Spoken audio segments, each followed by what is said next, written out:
बाप का बदला, दुश्मन का सर्वनाश। एक जंगल होता है। उस जंगल में एक माँ अपने बच्चे के साथ नदी किनारे बैठी होती है। तभी वह देखती है कि सामने से एक दैत्यकारी राक्षस, डायनासोर, दैत्यकारी भेड़िए उसकी तरफ भाग के दौड़ के आ रहे होते हैं। ऐसा लग रहा होता है कि वह पूरी जगह को तहस नहस कर देंगे। चारों तरफ भयंकर आंधी तूफान चल रहे होते हैं। इस चीज खतरे को भाग के वह शेरनी अपने बच्चे को नदी में एक कटोरी में बिठा के बहा देती है और बोलती, बेटा चला जा, तू सेफली चला जा यहाँ से। तभी वह दैत्यकारी राक्षस और वो भेड़िए वहाँ पे आ जाते हैं और उस शेरनी को अपने पैरों और पंजों के नीचे कुचल देते हैं, उसको पाँव घायल कर देते हैं और फिर वह कुचल के वापस आगे बढ़ जाते हैं। और आगे बढ़ के वह उस जंगल के सभी जानवरों को मार काट मचा देते हैं। सभी की लाशों को कई जगह पे टाक देते हैं। मार काट ऐसे मचाते हैं कि ऐसा कोहराम न किसी ने देखा होगा, न कभी किसी ने जाना होगा।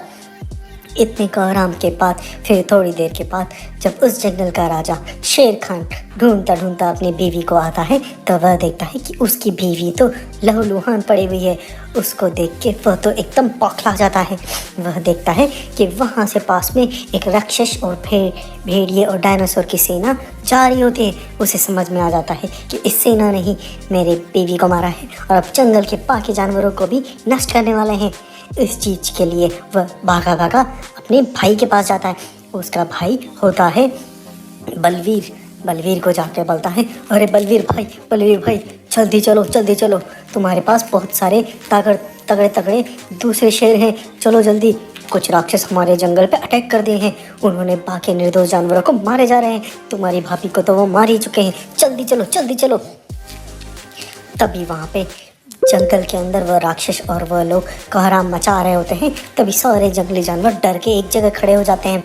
तभी थोड़ी देर के बाद बलवीर उस शेर खान को अपनी पीठ पे लाद के वहाँ पे लेके आता है और सबके सामने पटक देता है और बोलता है, देखो आज तुम्हारे इस राजा का ये हश्र हुआ है, मैंने इसको अब ख़त्म कर दिया है, इसका पूरा चित्र कर दिया है मैंने।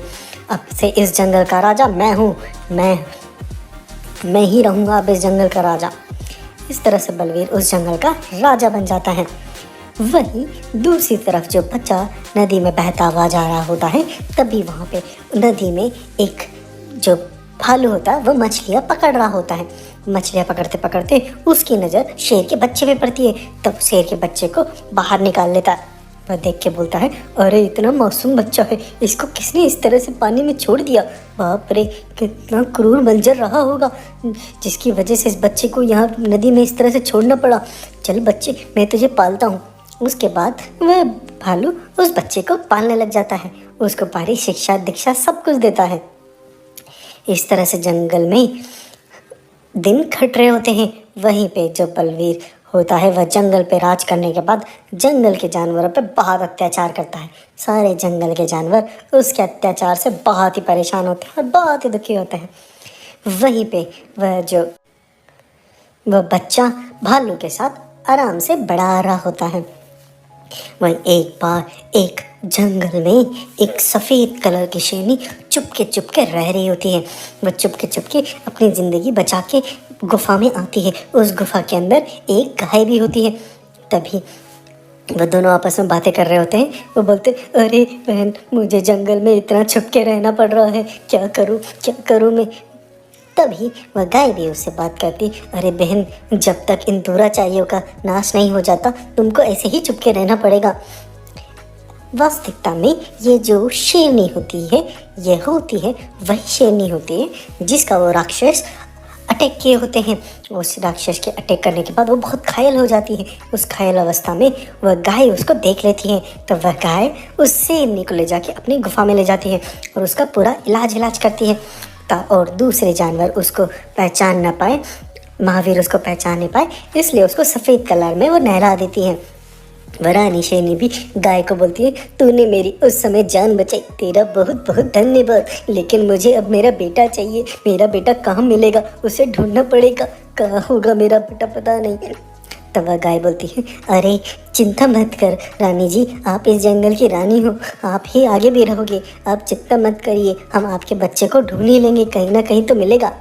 ऐसे ही एक दिन जब भालू और वह शेर का बच्चा नदी किनारे मछली पकड़ रहे होते हैं, तभी गाय वहाँ पे उनको देखती है। वो उनको देखती है तो चौंक जाती है। वो बोलती है, अरे हम जिसकी तलाश इतने दिनों से कर रहे थे, हमारे राजकुमार तो ये रहे, अरे ये रहे, मैं जल्दी से शेर रानी को बोल के आती हूँ। तभी वह गाय शेर रानी को बोलने जाती है। शेर रानी भागी भागी वहाँ पे आती है। तब तक तो वो लोग चले गए होते हैं।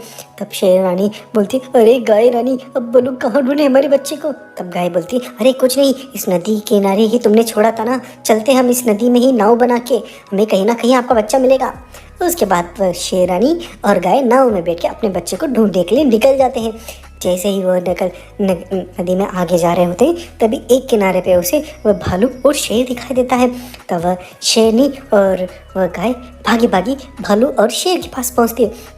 तब वह शेरनी बोलती, अरे मेरी लड़ दुलरी, तुझे मैं कितने दिनों बाद देख रही हूँ, मेरे आंखों से तो आंसू ही नहीं रुक रहे, तू मेरा कितना प्यारा बच्चा है। तब वह शेर थोड़ा सा चौंक जाता है। वह बोलता है, अरे तुम कौन हो, मैं तुम्हें नहीं जानता। तब वो बोलती है, मैं तेरी माँ हूँ प्यारे बच्चे, मैं तेरी माँ हूँ, मैं क्या करूँ, मैं बहुत मुसीबत में थी, तुझे बड़ी मुश्किल से मैंने बचा के नदी में छोड़ा था। तब भालू बोलता है, हाँ हाँ बेटा, तुझे मैंने नदी से ही निकाला था। फिर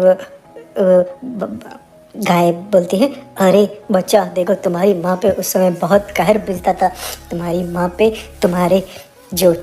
तुम्हारे पिताजी के जो भाई हैं, उन्होंने राक्षसों को बुला के अटैक करवा दिया था। उसके बाद तुम्हारी माँ ने तुम्हारी जान बचाने के लिए तुमको नदी में एक छोटी सी नाव में बिठा के छोड़ दिया था। और उसके बाद तुम्हारी माँ को उन्होंने अटैक किया। उन्होंने सोचा तुम्हारी माँ मर चुकी है, तो वो वहाँ से चले गए थे। उसके बाद उन्होंने तुम्हारे पिताजी को भी मार दिया, लेकिन तुम्हारी माँ मरी नहीं थी, इसको मैंने बचाया था। उसके बाद वह शेर का बच्चा तो बहुत गुस्सा हो जाता है। वो बोलता है, भालू अंकल, अब तो मुझे मेरे पिताजी की मौत का बदला लेना ही पड़ेगा। मेरी माँ को इस तरह से परेशान किया, मैं उनको नहीं छोड़ूंगा। तभी वो शेरनी बोलती, अरे बेटा, लेकिन वो बहुत शक्तिशाली है, हम उसका कैसे सामना करेंगे। तभी भालू बोलता है, अरे तुम चिंता मत करो, मेरे पास एक आइडिया है, मैं उसका सर्वनाश कर दूंगा। मेरे बच्चे पे इस तरह का अटैक किया था, मैं उसे छोड़ूंगा नहीं। उसके बाद वह भालू उन शेरों के पास जाता है, महावीर के पास जाता है। महावीर को बोलता है, अरे शेर राजा जी, मेरी बात सुनिए, जंग नदी में बहुत ही सुंदर और बहुत ही प्यारी प्यारी मछलियां हैं, देखो सिंपल मछलियों का मैं लेके आया हूँ, बहुत टेस्टी हैं। जब वह शेर उन मछलियों को खाते हैं तो बड़े ही मोहित हो जाते हैं। वो बोलते हैं, अरे बताओ ना कहाँ है वो मछलियाँ, उनको खाने का बहुत मन है। तब वह भालू उन लोगों को दूसरी नाव में बैठा के उनको रास्ता दिखाता है। वो बोलता है, जाइए उस तरफ जाइए, वहाँ पे है वो मछलियाँ। तब वो लोग नदी में नाव में बैठ के आगे जा रहे होते हैं।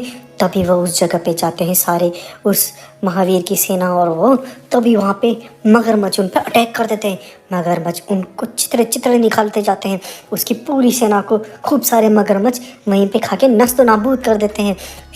वो महावीर कैसे भी करके बच के नदी के किनारे पे आता है। जैसे ही वह नदी के किनारे पे आता है तो वह क्या देखता है, वह शेरनी और उसका बच्चा वहीं पे उसका इंतजार कर रहे होते हैं। शेर बोलता है, अरे ओ महावीर, तूने मेरे पिता को मारा और मेरी माँ पे इस तरह का अटैक किया, आज तेरा आखिरी दिन है, मैं तुझे नहीं छोड़ूंगा। उसके बाद वह बेटा और माँ दोनों महावीर पे टूट पड़ते हैं, उसके चिथड़े कर देते हैं, के टुकड़े टकड़े करके वो उसको नदी में मगरमच्छों को फेंक देते हैं। इस तरह से बेटे ने अपने पिता का और माँ ने अपने पति का बदला ले लेती है। इस तरह से इस कहानी का था अंत। हमारे चैनल को शेयर कीजिए और सब्सक्राइब करिए।